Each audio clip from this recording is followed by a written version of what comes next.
કેમ ભૂલાય નામ ભગવાનનું. આપણે ગાઈએ તો ખરા, કેમ ભૂલાય? તો કે ના કે અમે તો ભૂલી જાય, પણ બધું યાદ કરીએ ને કે આ વરસાદ, પવન, પાણી, પ્રકાશ, આ મોકલું કોણ? જો એની ખબર પડવા માંડે ને, માના ગર્ભમાં આપણને હાંચવા.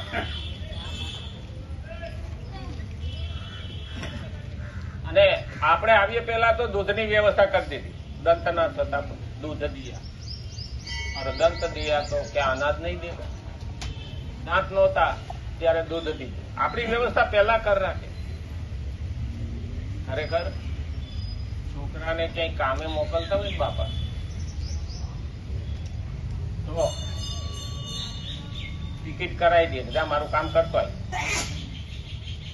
પછી કે હું કોને ત્યાં જાઉં, મને કોઈ ઓળખતું નથી, કે જા તને સામે લેવા આવશે. બાપો એ વ્યવસ્થા કરી દે. પછી કે મારે ત્યાં રહેવાની, ખાવા પીવાની વ્યવસ્થા, કે એ થઈ જાય. બાપો બધી વ્યવસ્થા કરીને છોકરાને કામે મોકલે, કે મારું કામ એટલું કરતો હોય. એમાં ઉપરવાળા બાપાએ આપણને અહીંયા મોકલે, જા બેટા હું વ્યવસ્થા કરી દઉં છું તારા હાટું, પણ મારું કામ તો કરતો હોય. પછી આપણે અહીંયા આવીને જલસા કરીએ, ભગવાનનું કામ રહી જાય. ભગવાને કેમ કે બેટા મોકલો છે, પાછો આવી. એટલે કીધું કેમ ભૂલાય નામ ભગવાન. કેમ ભૂલાય?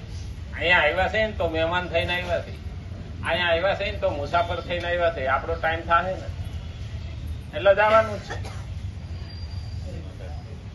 અને ઘણી વખત આપણે પાવર કરતા હોઈએ, પણ ભગવાન કે તારો સ્વભાવ સુધાર. સ્વભાવ કેમાંથી બને એ 33મા શ્લોકમાં કીધું. અને 34મા શ્લોકમાં ભગવાન એમ કે છે કે તારો સ્વભાવ કેમ સુધારવો. શ્રીમદ ભગવદ ગીતા 3જા અધ્યાયનો 34મો શ્લોક કે છે ભગવાન. તારો સ્વભાવ કેમ સુધારવો ને એની હું તને સમજણ આપું છું. એટલે શ્રૂયતામ ધર્મ સર્વસ્વમ શ્રુત્વા ચૈવાવા ધાર્ય તામ. આ પદ્મ પુરાણમાં લખ્યું છે કે હે મનુષ્યો, તમે લોકો ધર્મનો સાર સાંભળો. તમે ધર્મનો સાર સાંભળો અને સાંભળીને ધારણ કરો. ધારેતી જે સાર હું સાંભળું છું એને ધારણ કરો. એટલે આપણે ઘણી વખત સાંભળીએ છીએ ખરા, પણ અમલમાં લાવતા નથી. એટલે કીધું ધારણ કરો કે જે આપણે પોતાને માટે નથી ઈચ્છતા તે બીજાઓ પ્રત્યે ના કરો. જે આપણને પોતાને નથી ઈચ્છતા, આપણને પોતાને નથી ગમતું એવો વ્યવહાર બીજા હારે ના કરો. બીજાને મેણા મારતા પહેલા વિચાર લેવાનું કે મેણા ખાવાની તૈયારી હોવી જોઈએ. બીજાને ગાળો દેતા સમજી લેવું જોઈએ કે આપણી ગાળો ખાવાની તૈયારી હોવી જોઈએ. એટલે આપણે જેના સામે જેવું વર્તન કરશું એવું આપણી હારે થશે. તો સુંદરતા પામતા પહેલા સુંદર બનવું અને પ્રેમ પામતા પહેલા પ્રેમ કરવો. દિવાલમાં જોરથી દડો મારીએ ને તો હામી ગતિએ એટલો જ આવવાનો. એટલે આપણે ન ઈચ્છતા હોઈએ એવું વર્તન બીજા હારે ના કરે. એક તો આ સ્વભાવમાં હોવું જોઈએ. જીવન મુક્ત મહાપુરુષ પણ શાસ્ત્ર મર્યાદાને જ આદર આપે છે. જીવન મુક્ત મહાપુરુષ એટલે જે આત્માઓ મુક્ત થઈ ગયા ને એ પણ શાસ્ત્ર મર્યાદા, શાસ્ત્રે કહેલી મર્યાદા પ્રમાણે આદર આપે.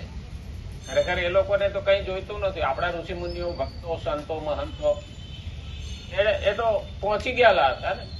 એ તો કોઈને કઈ કહેતા નહોતા, કોઈને નડતા નહોતા. છતાં આપણા સુધી કેમ આવ્યા? કારણ કે એમનું હૃદય છે એ માં જેવું. માં રાતે છોકરું શિયાળામાં ગોદડું પાટા મારીને કાઢી નાખ્યું હોય ને તો ઉઠે ને એટલે પાછું વઢાડવા જાય. છોકરું કહેતું નથી કે મને વઢાય. માં ધ્યાન રાખે. નાનો હોય ને તો પથારી ભીની કરે ને તો ત્યાંથી ઉપાડી અને કોરામાં સુવડાવે. એટલે તો આપણે ગાઈએ, ચૂકામાં સુવાળી ભીનામાં પોતે સુખીમાં વાળી દયાળી. તો ઉપરવાળી માં છે ને એ આપણું બધું ધ્યાન રાખે. અને આપણે કહીએ છીએ ભગવાન મારા હાટું શું કર્યું, મારા માટે શું કર્યું? અરે ભાઈ, તારા માટે તો બધું કર્યું છે. એક બાજરીનો દાણો વાવ્યો તો 1000 દાણાનું ડુંડું તને તો આપ્યું છે. નહીં તો પેટ શેનું ભરે? આ જેટલા કારખાનામાં વસ્તુ બને છે એનાથી પેટ ભરાય ખરું? આપણે કહીએ હું દૂધની ડેરી, પણ ત્યાં તો ભેગું કરો છો ને. દૂધ તો ઢોરામાં ઉત્પન્ન થાય છે ને, પશુથી આવે છે ને. એ તો ભૂલી જાય છે અમે તો ડેરીનું દૂધ ખાઈએ. એટલે પણ ડેરીમાં થોડું ઉત્પન્ન થાય છે કે ત્યાં લીલું ઘાસ કે લસકો નાખે, ફૂકા પૂળા નાખે અને હેઠે બોકળનું ભરાઈ જાય. એવું તો ક્યાંય બનતું નથી. તો આ દૂધ બનાવનારો કોણ છે? અને એટલે કીધું છે આ જીવન મુક્તમાં આપો.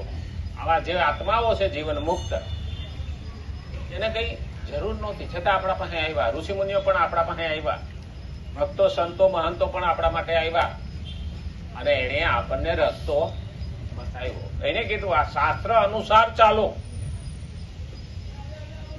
હવે આપણે શાસ્ત્રને મૂકી દઈએ પછી આપણો કચરો લઈને જાય. ઘણા પણ એવું હોય, અરે એકાદી જગ્યા તો એવી રાખો કે જે પવિત્ર રહે. નહીં તો મારી તારી તો આખો દાડો કરવાની જ છે, પણ એકાદી જગ્યા એવી રાખવી જોઈએ કે જ્યાં ભગવાન એમ કહે છે બેટા અહીંયા તારું શાણ અહીંયા મેલી દે.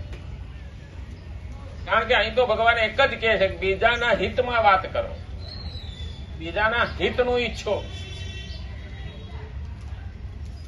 એટલે મિસ્ત્રી હતો,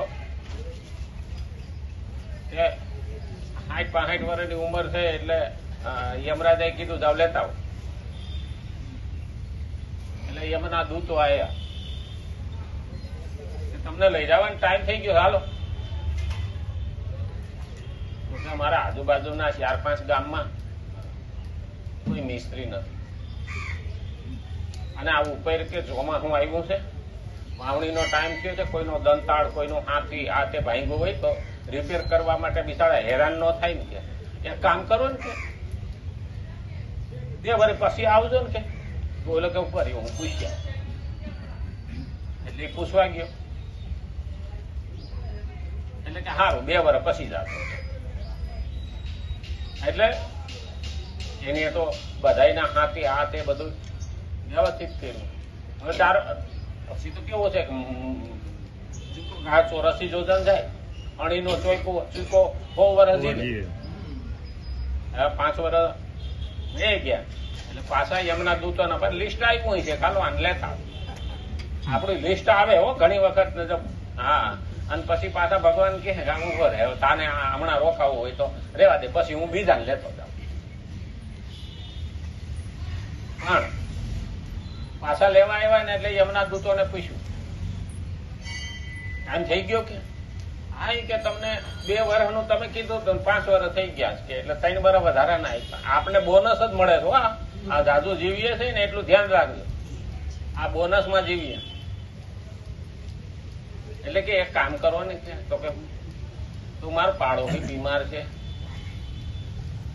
હવે બાપડો કે ઘડિયું ગણે છે, ખેતરમાં પાક ઉભો છે, છોકરા નાના છે, તો કે 2 વર્ષ કે એનું વ્યવસ્થિત ગોઠવાઈ જાય. આપણી બેન કે આ છોકરા રાખીએ, ખેતરનું કરશે કે મને એની ચિંતા છે કે થોડુંક એને લાભ થાય ને કે હું એને મદદ કરું અને એનું કામ કરું. તો પૂછ્યા ને કે 2 વર્ષ પછી આવશે. પાછો પૂછવાય ગયો. યમરાજા કે સારું જાઓ, વાંધો નહીં, આપો. હવે આ ફરિયાદ ભગવાન પાસે ગઈ. ફરી પાછું 5 વર્ષ પછી લેવા આવ્યા ત્યારે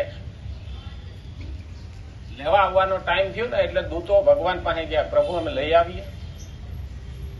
અને આ એમ કે છે ભગવાન હવે લઈ જાઓ, આ શરીર હાલતું નથી, હવે આ શરીર રૂજે છે, હવે હું આ લોકોને તો કાયમ આવી શકું એમ નથી. કે ભગવાન બહુ વિનંતી કરી એટલે યમના દૂતો ભગવાનને પૂછવાય કે તમે ના પાડી હતી કે હું ન કહું ત્યાં સુધી લેવા જાતા નહીં. સારું તમે ન જાતા તો હું જાઉં. આવું બીજાના હિતમાં કામ કરવા માટે ભગવાન ખુદ લેવા આવે. જેમ સબરીને પોતાના ખોળામાં દેહ ત્યાગ કરાયો. આ મારો ભગવાન છે કે બીજાના હિતમાં વાત કરનારના પડખે ભગવાન ઉભો રહે છે. અને એટલે